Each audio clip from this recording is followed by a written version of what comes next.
Hello, it's me, Mario. Woohoo! You watching GRTV, my favorite. Wahoo! Mythos is one of those games that a lot of people have heard great things about, but very few have played since the game closed down before it even went out of beta when Flagship Studio owned it. How did it end up with Frogster? Well, at the time, at the origin, it was a tech demo for Hellgate London, and that's why people actually, when it came out, people were very enthusiastic about it, and many people in the community were sad that it actually got closed down. We at Frogster, we saw that this game actually has a big potential, and we would really like to combine the aspects of hack and slash and MMO. And when we announced that we are going to bring this game back to life, we actually got very positive feedback from the community. So I guess a lot of people are actually looking forward to see this game re-emerge. What was it with Mythos, you think, that made it so popular back then? Well, like the hack and slash is a very addictive type of gameplay. So it is very fast-paced. It is also simple, and it gives you an immediate kick, instant reward. So I think that's the recipe that makes this genre of games so addictive to players. Well, how much has happened? How much has changed since Flagship shut Mythos down? Well, basically we have added a fourth race, the Cyclops. Altogether we have 4 now. The Cyclops, which is basically a type of melee class, but the choice of race would not have such a big impact on your gameplay. So even if you would prefer to play a more mage style, you could also choose the Cyclopses, which you see here. Another very important thing which we changed, or which we introduced to the game, is the traditional MMO camera view.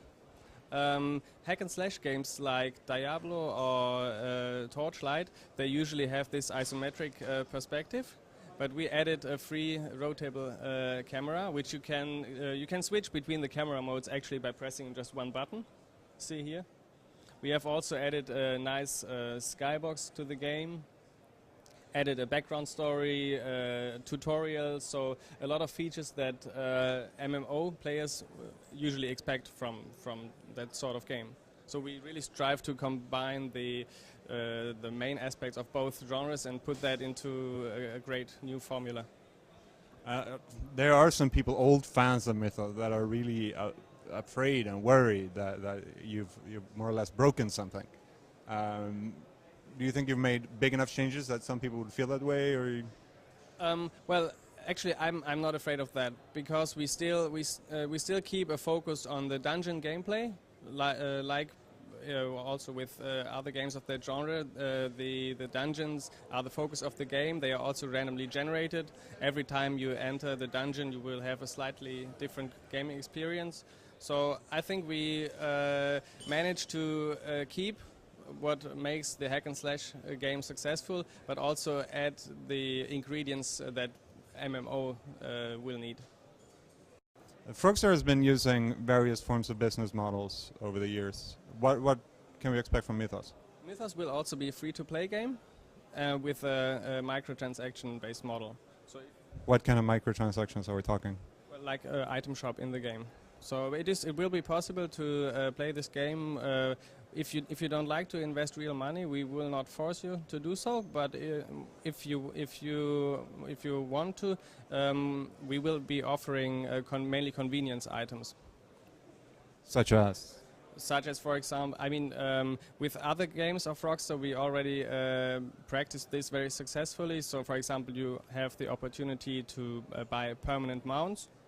Of course, you can also get mounts in the game for free just by playing and investing some time. So it is the item shop would mainly save you time. How much have you learned from watching when it comes to the business model? How much have you learned from Runes of Magic, for example? Well, Runes of Magic is running since 1.5 years now, so we have gathered quite some experience with this business model. We are doing it very successfully. And of course, we will apply some of our experience, but we will not adapt the strategy 100%. So each time we will look at the game itself and see what kind of items would make sense, so to tailor the solution to the specific game. A lot of people are bouncing to get back into the world of Mythos again. When open betas will launch?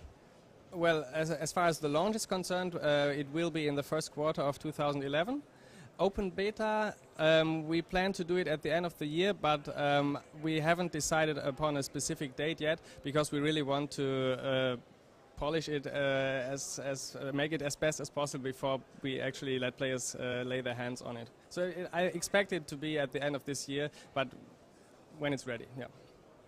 And you can promise that no, you won't be shutting this down during beta and a lot of people will be crying? Definitely not. All right, thank you very much for your time.